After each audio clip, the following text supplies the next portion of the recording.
Vida em Condomínio, com Quênio Pereira. O Quênio mais uma vez aqui nos nossos estúdios ao vivo. Ei, Quênio, bom dia. Bom dia, tudo bem, gente? Bom dia, ouvintes da rádio. Bom dia. Bom dia, Nilson, Murilo, bom dia, Quênio. Bem-vindo. Um prazer. Quênio, bem-vindo. Bom, ficaram algumas perguntas, e que bom, né? Da semana passada aqui, que os nossos ouvintes enviaram. Vou começar aqui com a nossa primeira, a Luciana vai fazer a segunda e a gente vai entrando aí nos outros assuntos também. Um mandou aqui, Quênio, a seguinte pergunta: perguntem ao Dr. Quênio, por favor, se a Assembleia do Condomínio poderia votar e delegar a um terceiro que não é subsíndico, mas proprietário condômino, para gerir apenas o recebimento de aluguéis e acompanhar a conta bancária do condomínio. Tecnicamente, sim. O Código Civil, no artigo 1349, né, 1348, permite, né, que a Assembleia venha delegar poderes para uma pessoa além do síndico. Então é comum, por exemplo, o síndico, ele é uma pessoa que tem uma visão mais comercial, ele cuida das contas do condomínio. Agora, às vezes, tem a questão de engenharia, aí o pessoal nomeia uma comissão ou alguém do condomínio para conduzir. No caso aí, está falando para administrar os aluguéis do condomínio, é possível. Então, a Assembleia vai nomear determinada pessoa, dando poderes para ela, para que ela faça a gestão desses aluguéis. Agora, um fato interessante, gente: quem administra, quem responde pelas contas é o síndico. Eu vou até falar sobre isso aí, num evento que vai ter dia 19 a 21 de julho, no Conselho Regional de Administração. Vai ter um evento pelo YouTube, são 3 dias. Eu vou falar sobre essa questão das contas do condomínio, a conta pool. Então é fundamental entender que o síndico que é o responsável pela gestão. Ou seja, Quênio, mesmo que ele delegue alguém, se tiver um problema lá, quem vai responder vai ser o síndico. Na prática, Murilo, é o seguinte: o síndico, às vezes, ele assume função, contrata uma empresa para administrar o condomínio e esquece do resto, não olha nada, as contas, nada, ele responde.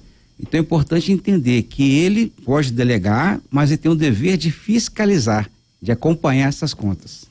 Ouvinte do bairro Manacás, ela tem um recém-nascido e algum vizinho, ela não sabe qual, tem fumado na varanda e a fumaça entra no apartamento dela. Ele reclamou com a síndica, que disse que não é nada possível fazer para resolver este assunto, né? A síndica tem razão ou não? Como é que você avalia essa história? Quem tem razão e o que pode ser feito aí? Fumante passivo aí, né? Realmente, no Brasil, né, são milhões de fumantes passivos. E o cigarro gera câncer, gera doenças. Então é interessante que o pessoal acha que pode fazer o que bem entende. Realmente você pode fazer o que você quiser dentro do apartamento. Agora, não é correto a pessoa sair do apartamento e ir para a varanda para jogar fumaça no vizinho.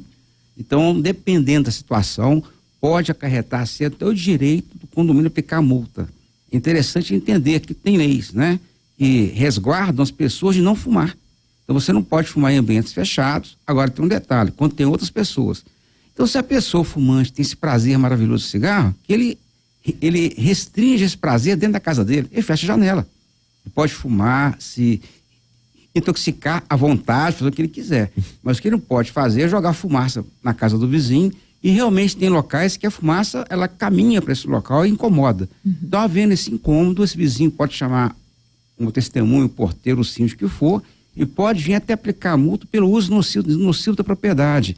Isso está previsto no artigo 133.000 do Código Civil, que fala que você tem direito ao sossego.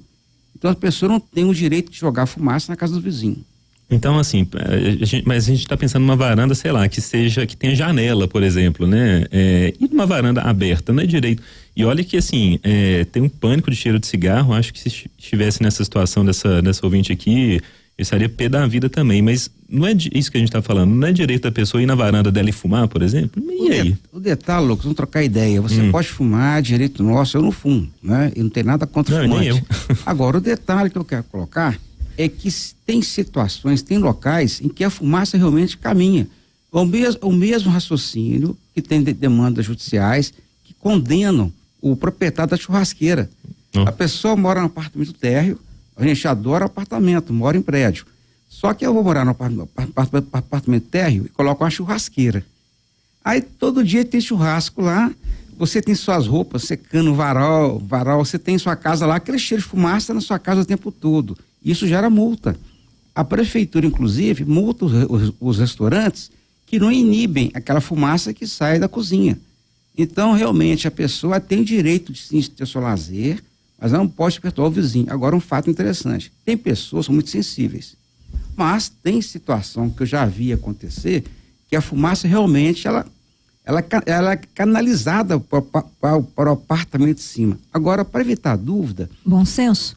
Bom senso é um fator, Luciana. Testemunha. Tem que ter testemunha para provar que realmente há incômodo. Só mais um detalhe aqui, uma moradora do apartamento de cima e o vizinho de baixo está reclamando de vazamento, né? E o vazamento seria ali pelo local do banheiro, onde fica o vaso sanitário e a pia. Aí seria a questão do rejunte. A pergunta é, esse rejunte, quem tem que se responsabilizar por ele? É o inquilino? É quem alugou? O síndico entra nessa história de que forma? Como é que resolve? Essa questão muito polêmica, né? Grande parte das brigas em condomínio estão ligadas à infiltração. Então, se você tem um apartamento, ele está infiltrando, cabe a você, o proprietário, consertar. Se o apartamento está alugado, não é o inquilino que conserta, porque é um defeito que não foi causado pelo inquilino. O inquilino tem um dever de consertar os danos que ele causou, que ele contribuiu.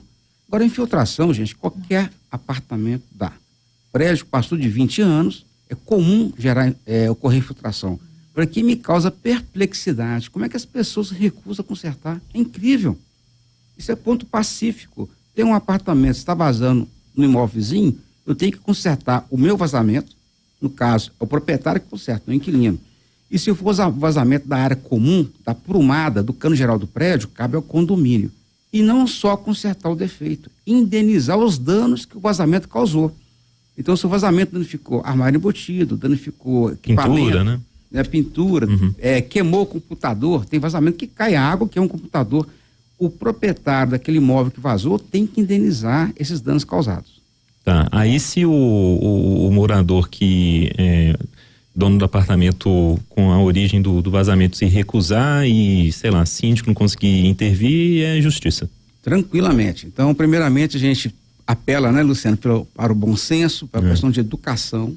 Diálogo. Né? Diálogo, que as pessoas com bom senso consertam na hora, né? Se não conseguir, aí a pessoa vai ter que contratar um advogado, vai notificar primeiro e, dependendo, vai para ação judicial e nessa ação o juiz vai nomear um perito, né? Esse perito vai apurar a causa do vazamento. Agora, tem situações que eu quero colocar uma dica bem bacana para o nosso ouvinte. Gente, para que brigar? Quando há dúvida em relação ao vazamento, contrata um especialista, um caça-vazamento, apura de onde que é a origem e a pessoa responsável paga. Evita uma demanda judicial que é muito cara, desgastante. Um detalhe, quanto mais tempo você demorar a consertar, pior fica o defeito e maior o prejuízo. Kênio, chegou uma pergunta aqui agora. É bom que a gente até introduz um assunto que você sugeriu, questão das câmeras dentro de condomínio.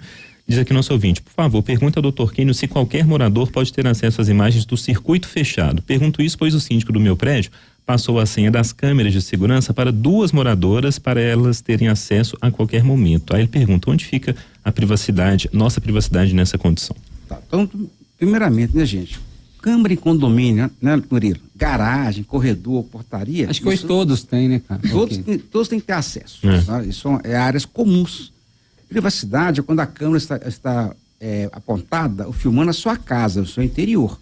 Então, se a câmera não está filmando o apartamento, o interior da casa da pessoa, não se fala em privacidade. Hall ok também, né? Hein? O hall ali o hall pode também colocar um hall à vontade. Inclusive, isso é muito comum em milhares de prédios. Agora, o detalhe que eu acho mais interessante são equipamentos modernos, né, que você pode colocar até na televisão de cada apartamento. Você libera o sinal, a pessoa coloca no celular. Eu tenho um prédio, eu tenho um apartamento em que todos os moradores têm acesso às câmeras até pelo celular, até para entrar na garagem. Você chega da rua, já olha na entrada da garagem, como é que está o movimento da rua. Isso é uma coisa saudável e não há por que restringir essas câmaras de áreas comuns para os moradores. Agora, uma câmera que você não pode colocar para todo mundo é no salão de festa, quando é a festa de alguém. Na piscina, né, que a pessoa fica à vontade da piscina. Mas essas áreas que são de acesso comum, de entrada e saída, garagem, portaria, hall, corredores... Elevador, tranquilamente. Tá. Porque, pensando nessas câmeras, elas são instrumento de prova diante de uma pendência judicial de condomínio? Com certeza, o fato interessante, né, Murilo? O pessoal tem a história da LGPD. Tem a lei aqui que é privativo, não. A Câmara, ela pode ser usada, inclusive, para provar crime, né? A própria LGPD permite que você filme até a Assembleia do Condomínio. Na Assembleia de Condomínio, a pessoa lá tem o hábito de fraudar a ata, né? Que acontece muito, o pessoal faz a ata depois, manipula. Então, eu acho interessante filmar a Assembleia. E tem pessoas que falam assim, eu não autorizo a filmar. Isso não existe. Você pode filmar até ao gesto judicial na presença do juiz. Nenhum juiz pode impedir você filmar uma audiência. Está no Código de Processo Civil. Muito menos no vizinho querer te proibir de filmar uma Assembleia de Condomínio. O que não pode fazer, Murilo, é colocar essa filmagem na internet, explorar comercialmente e tal. Mas a filmagem para fins pessoais, para fazer prova de algum ilícito, para evitar que haja uma mudança na ata, uma alteração maliciosa, é perfeitamente legal.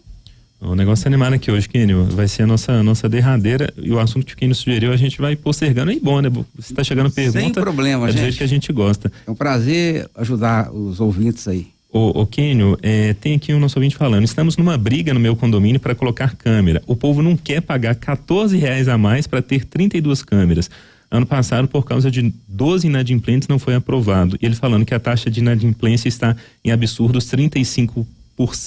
Que dica você daria aqui para esse aflito ouvinte? Esse condomínio está um caos. Pois é, tem e aí? que ter um síndico bom, uma gestão mais profissional, porque qualquer inadimplência acima de 8% já fora do comum. Acima de 8%? 8%, isso é o máximo. Bom, então né? aqui tá. Então, eu aconselho o pessoal a contratar um advogado, revisar a convenção, colocar multa pesada. O Código Civil permite multa de até 5 vezes a taxa condominial para o inadimplente quanto mais. Artigo 1337.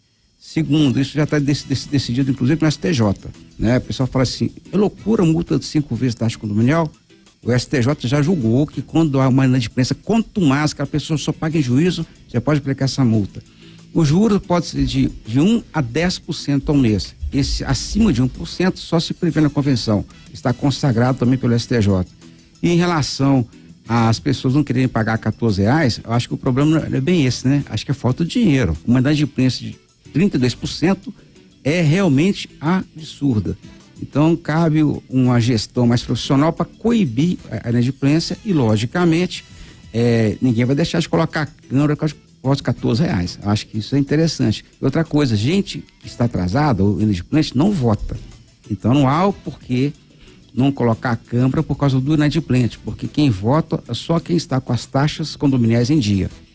Ok, uma garantidora podia ajudar nesse caso, para esse condomínio? Eu acho extremamente arriscado a garantidora. Por que eu comento isso? Porque a garantidora, vamos imaginar, o prédio tem 100 apartamentos. Que 15 não paguem a cota condominial. Se eles não pagam, vão pagar juros, correção monetária, a multa e tudo mais. Agora, se eu coloco a garantidora, ela vai fazer, eu que sou pontual, os outros 85 pagaram uma taxa. Então a garantidora, ela gera um ônus na taxa. Então você já paga um excesso, um valor a mais da comissão da garantidora, quem está pontual. Eu, sinceridade, pago minhas contas em dia. Então, se 15 não pagam, cabe entrar com a ação, altera a convenção, coloca multa pesada, juros elevados, que vai coibir a inadimplência. Agora, se não fizer isso, coloca na garantidora, aqueles 85% que são pontuais vão pagar uma taxa a mais para a garantidora por causa do inadimplente. Então, eu entendo que é uma postura, assim, pouco inteligente, mas às vezes o pessoal acha interessante. É isso. O Kênio todas as terças-feiras aqui com a gente respondendo as suas dúvidas, e você pode mandar para cá hoje, mas ao longo da semana também, que a gente vai salvando. A gente manda tudo pro Kênio para ele dar aquela conferida antes, mas se chegar de bate-pronto ele responde também, né, Kênio? Com certeza. Kênio, obrigado, viu, por hoje, até a próxima semana. Obrigado, até semana que vem. Um abraço para todos. Valeu. Ok, um abraço. 10:11.